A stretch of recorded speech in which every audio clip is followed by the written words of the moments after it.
स्वामी विवेकानंद जी ने कहा है कि एकाग्रता सफलता की कुंजी है।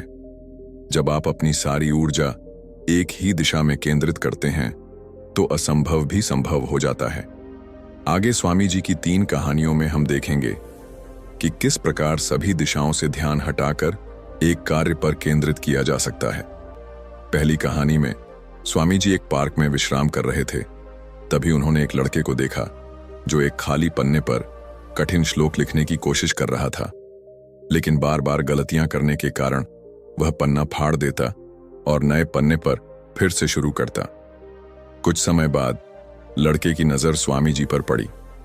वह तुरंत उनके पास गया, प्रणाम किया और बोला, स्वामी जी, मैं पिछले 3 घंटे से इस श्लोक को सही ढंग से लिखने की कोशिश कर रहा हूं, लेकिन हर बार मुझसे कोई ना कोई गलती हो जाती है जिससे मुझे फिर से शुरू करना पड़ता है। मुझे समझ नहीं आ रहा कि मैं सही तरीके से क्यों नहीं लिख पा रहा हूं। स्वामी जी मुस्कुराए और बोले, बेटा, यह केवल ध्यान की कमी के कारण हो रहा है।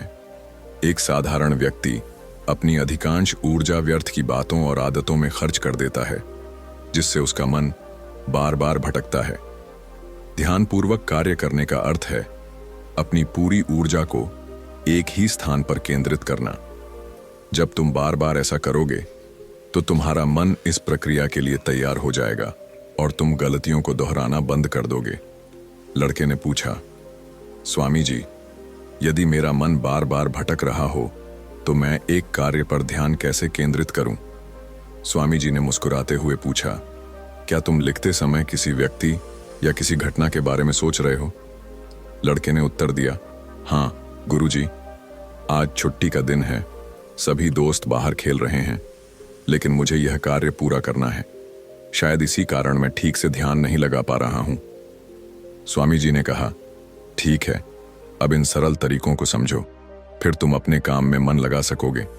सबसे पहले गहरी सांस लेना शुरू करो। जब भी तुम्हारा मन भटके तो 5 गहरी सांसें लो और अपने ध्यान को खेल और अन्य बातों से हटाकर अपनी सांसों पर केंद्रित करो। जितना अधिक तुम अपनी सांसों को देखोगे, उतना ही तुम्हारा मन शांत होता जाएगा। काम को पूरी तरह से महसूस करो। जब तुम कुछ लिख रहे हो तो हर छोटी चीज पर ध्यान दो, जैसे कि पेन का तुम्हारी उंगलियों को छूना या लिखते समय होने वाली हल्की आवाज।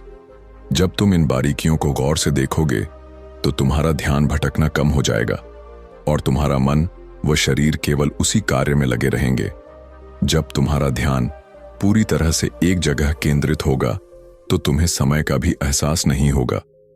लड़के ने स्वामी जी की सलाह मानी और गहरी सांसें लेते हुए फिर से लिखना शुरू किया। उसने पाया कि अब उसकी गलतियां कम हो रही थीं और उसका कार्य जल्दी पूरा हो गया। उसने स्वामी जी का आभार व्यक्त किया। इस पर स्वामी जी मुस्कुराते हुए बोले, याद रखना, जब मन और इंद्रियां एक कार्य में पूरी तरह से लग जाती हैं तो ध्यान गहरा हो जाता है और यही सच्ची सफलता की निशानी है। दूसरी कहानी, एक दिन एक युवक परेशानी और निराशा के भाव लिए स्वामी विवेकानंद जी के पास पहुंचा।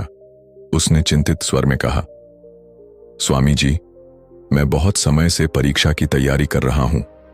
मैंने कई बार प्रयास किया, लेकिन हर बार असफल हो जाता हूं। मुझे समझ नहीं आ रहा कि मैं कहां गलती कर रहा हूं। स्वामी जी ने उसकी बात ध्यान से सुनी और पूछा, क्या तुम सच में परीक्षा उत्तीर्ण करना चाहते हो?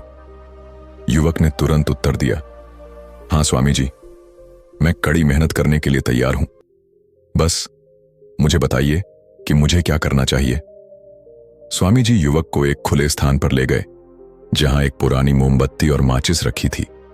उन्होंने युवक को मोमबत्ती दी और कहा, इसे जलाकर उस दूर खड़े पेड़ तक लेकर जाओ, लेकिन ध्यान रखना कि मोमबत्ती बुझनी नहीं चाहिए। युवक ने मोमबत्ती जलाई और धीरे धीरे पेड़ की ओर बढ़ने लगा। रास्ते में हल्की हवा चली, जिससे मोमबत्ती की लौ हिलने लगी। युवक ने लौ को बुझने से बचाने की पूरी कोशिश की, लेकिन फिर भी मोमबत्ती बुझ गई। उसने फिर से मोमबत्ती जलाई और दोबारा प्रयास किया, लेकिन हर बार हल्की हवा उसकी लौ को बुझा देती। कई बार कोशिश करने के बाद थककर और निराश होकर वह बुझी हुई मोमबत्ती हाथ में लिए स्वामी जी के पास वापस आ गया।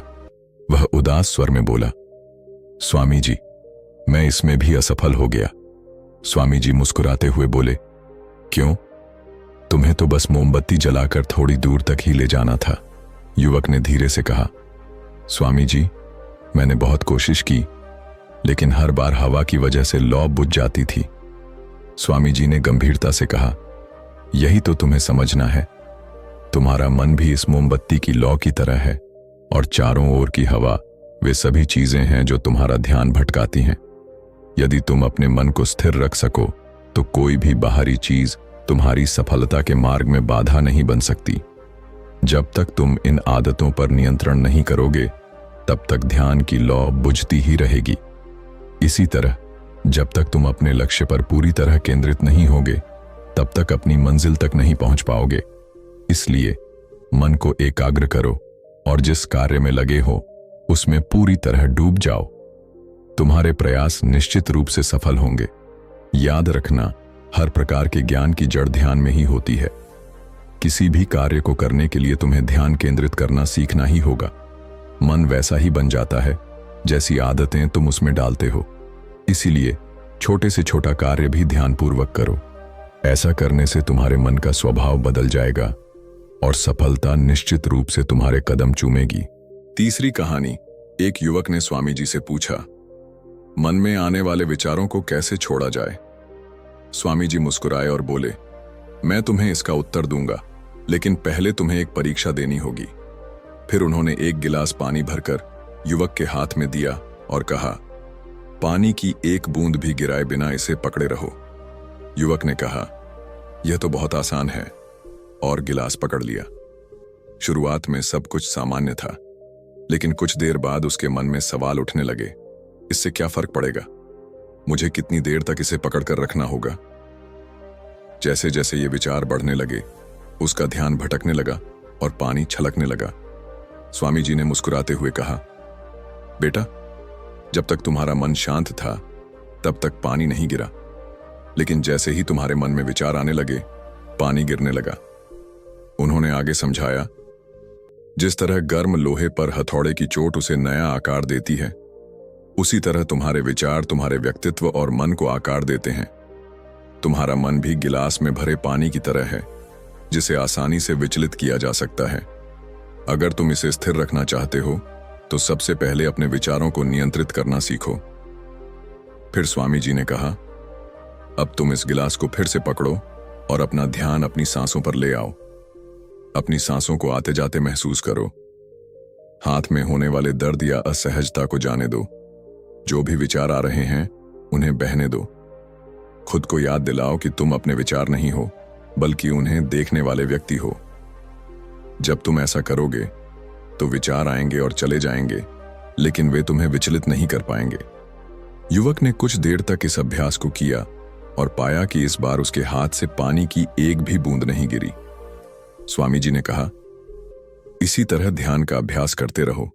धीरे धीरे तुम्हारा मन शांत होने लगेगा और तब कोई भी कठिन कार्य तुम्हारे लिए सहज हो जाएगा। युवक ने स्वामी जी का धन्यवाद किया और उनके बताए मार्ग पर चलने का संकल्प लेते हुए घर लौट गया। दोस्तों, अगर इस कहानी ने आपकी किसी उलझन को हल किया है तो हमें कमेंट में जरूर बताएं और इस ज्ञान को अपने उन मित्रों के साथ साझा करें जिनके जीवन में यह मददगार साबित हो सकता है।